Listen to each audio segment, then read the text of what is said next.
বিছনাত শোৱাৰ পূৰ্বে ভগৱানৰ সৈতে পাতক 5টা কথা আৰু তাৰ পিছত আপুনি নিজেই চমৎকাৰ দেখিব।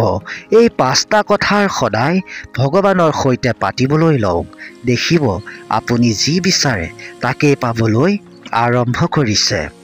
এই 5টা কথাত এনেকুৱা অদ্ভুত শক্তি আছে, আপোনাৰ যিমানেই ভয়ানক সমস্যা নহওক, যিমানেই ডাঙৰ দুখ নহওক, সকলো নোহোৱা হৈ যাব আৰু জীৱনত এটা সঠিক ৰাস্তাও বিচাৰি পাব। আজি মই আপোনাক 100% নিশ্চিতি দিছোঁ। আমি ক'বলৈ ওলোৱা 5টা কথা পৰমাত্মাৰ সৈতে পাতিবলৈ লওক। তাৰ পিছত ইয়াৰ ফল আপুনি নিজেই লাভ কৰিব। কোন 5টা কথা আপুনি পৰমাত্মাৰ সৈতে পাতিলে পৰম সুখ আৰু মহাফল লাভ কৰিব, সেই সন্দৰ্ভত প্ৰস্তুত কৰা হৈছে এই ভিডিঅ'টো। দিনটোৰ সমস্ত কাম কৰি ৰাতি যেতিয়া আহাৰ গ্ৰহণ কৰে, তাৰ পিছত আপুনি শুবলৈ যায়।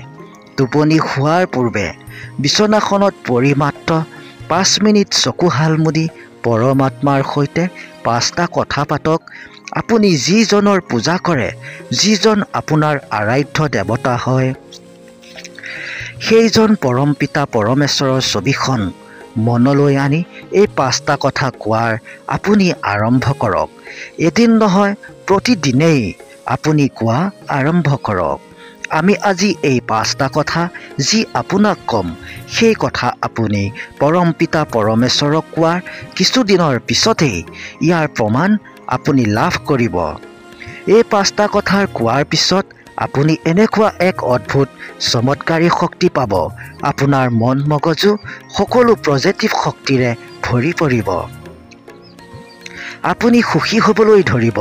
আপোনাৰ মনত থকা সকলো চিন্তা, হতাশা, নিৰাশা দূৰ হৈ যাব।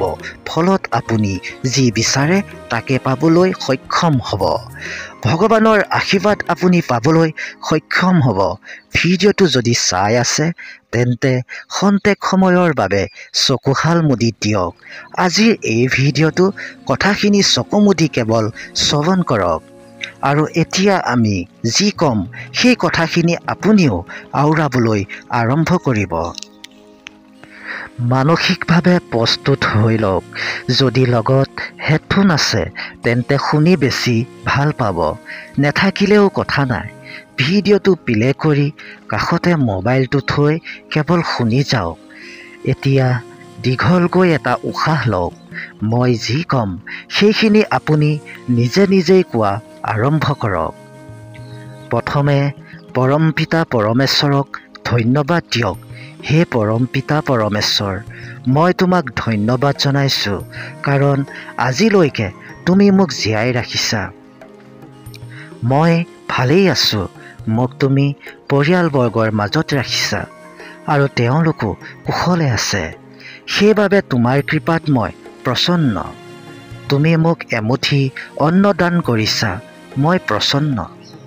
মই আজি লঘোণে থাকিব লগা হোৱা নাই। তুমি মোক থাকিবলৈ এটা ঘৰ দিছা, শুবলৈ এখন বিচনা দিছা। আন 10জনতকৈও তুমি মোক বহুত বেছি সুখত ৰাখিছা, যাৰ বাবে তোমাক শতকোটি ধন্যবাদ প্ৰভু। পৰম পিতা পৰমেশ্বৰৰ সৈতে আজি আপুনি সেই কথাটোও যিজনে আপোনাক কষ্ট দিলে, কাৰোবাৰ কথাই যদি আপোনাক আঘাত কৰিলে, কোনোবাই যদি আপোনাক ককৰ্থনা কৰিলে, আপুনি পৰম পিতা পৰমেশ্বৰক কওক, হে দয়াময়, আজি মোৰ লগত যিখিনি বেয়া হ'ল, যি মোৰ লগত আজি বেয়া কৰিলে, তেওঁক তুমি শক্তি দিয়াৰ বাবে তেওঁ আজি এনেকুৱা কৰিলে। কিন্তু এয়াত মোৰ একো আক্ষেপ নাই প্ৰভু। এয়া সকলো তোমাৰেই লীলা। তোমাৰ ইচ্ছাতেই সকলোখিনি হৈছে। তথাপিও মোৰ অনুৰোধ, যি মোৰ লগত এনেকুৱা কৰিলে তেওঁক ক্ষমা কৰি দিয়া, তেওঁক সুমতি দিয়া। আৰু মোৰ দ্বাৰাও যদি কিবা ভুল হৈছে তেন্তে তোমাৰ চৰণত ঠাই দি, মই কৰা ভুলৰ মৰ্যাদা দি মোক সঠিক পথ দেখুওৱা প্ৰভু। মোৰ লগত যি বেয়া কৰিছে তেওঁকো মই অন্তৰৰ পৰা ক্ষমা কৰি দিছোঁ, আৰু তুমিও তেওঁক ক্ষমা কৰি দিবা। এতিয়া কাইলৈ বাবে ভগৱানক প্ৰাৰ্থনা কৰক, হে পৰম পিতা পৰমেশ্বৰ, মই তোমাক প্ৰাৰ্থনা কৰিছোঁ আহিবলগীয়া দিনটোৰ মোৰ বাবে যাতে শুভ হয়। কাইলৈ যাতে মই সকলোকে সুখী কৰিব পাৰোঁ, সকলোৰে যাতে স্বাস্থ্য ভালে থাকে, সকলোৰে যাতে মন প্ৰসন্ন হৈ থাকে, তাৰ বাবে মই তোমাক প্ৰাৰ্থনা কৰিছোঁ। অতি দৰিদ্ৰজনেও যাতে কাইলৈ অনাহাৰে থাকিবলগীয়া নহয়, মুখৰ আগত যাতে দৰিদ্ৰজনেও এমুঠি আহাৰ পায়, তাৰ বাবে তুমি কৃপা কৰিবা।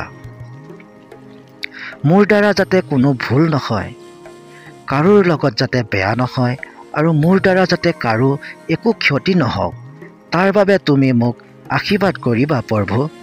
হে দয়াময়, মোৰ প্ৰাৰ্থনা তুমি স্বীকাৰ কৰা। ইয়াৰ পিছত আপুনি মনত পেলাওক, যদি আপুনি কাৰোবাক আঘাত দিছিল, সেইখিনিৰ বাবে পৰম পিতাৰ পৰা ক্ষমা বিচাৰক।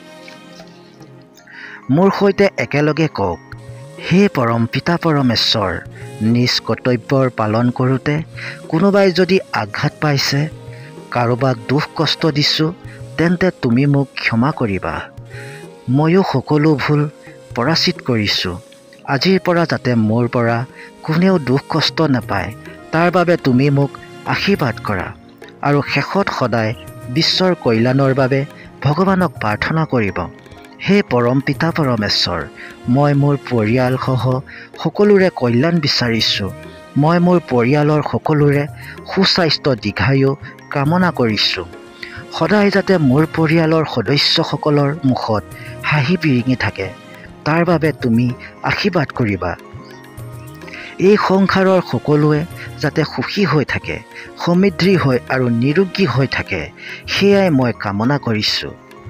সকলোৰ প্ৰাণীৰ প্ৰতি তুমি দয়াশীল হোৱা কৰোণাময়। সকলোৱে যাতে নিজৰ জীৱনটো আনন্দৰে জীয়াব পাৰে, তাৰ বাবে আশীৰ্বাদ দিয়া প্ৰভু। আমাৰ জীৱন সুখ সমৃদ্ধি আৰু আৰোগ্য কৰি তোলা। তোমাক ধন্যবাদ প্ৰভু। নিজ সন্তান বুলি তোমাৰ অভয় চৰণত আমাক ঠাই দিয়া কৰোণাময়। এতিয়া চকুহাল মেলি দিয়ক আৰু মোৰ এই কথাখিনি এবাৰ মন দি শুনক। আজি কোৱা এই 5টা কথা যদি প্ৰতিদিনে পৰম আত্মাৰ সৈতে পাতে, তেন্তে আপোনাৰ সকলো মনোকামনা পূৰ্ণ হ'ব। মনটোত যথেষ্ট শান্তি অনুভৱ কৰিব আৰু এটা পজিটিভ দৃষ্টিকোণ তাৰে জীৱনটো জীয়াব পাৰিব। চাওক, আপুনি জীয়াই আছে মানে আপোনাৰ প্ৰতি ভগৱানৰ অদ্ভুত কৃপা নহয় জানো? সেইবাবে সদায় ভগৱানক ধন্যবাদ দিয়ক, ভগৱানক প্ৰাৰ্থনা কৰক, কাৰণ প্ৰাৰ্থনা চমৎকাৰী শক্তি আছে। এক অদ্ভুত শান্তি থাকে। কাইলৈ পুৱা বা সন্ধিয়া গা ধুই আহি এডাল ধূপ, এগছি চাকি জ্বলাই আপোনাৰ জীৱনৰ সকলো দুখ কষ্ট ভগৱানৰ আগত মন খুলি প্ৰকাশ কৰক। আপুনি যি শান্তি পাব, আপুনি নিজেই অনুভৱ কৰিব, আৰু সেই অনুভৱ মোৰ এই ভিডিঅ'টোত কমেণ্ট কৰি জনাব নেপাহৰিব। মই আশা কৰিলোঁ আপোনাৰ লগতে আপোনাৰ পৰিয়ালৰ সকলোৰে সুস্বাস্থ্য আৰু দীৰ্ঘায়ু হওক। ধন্যবাদ।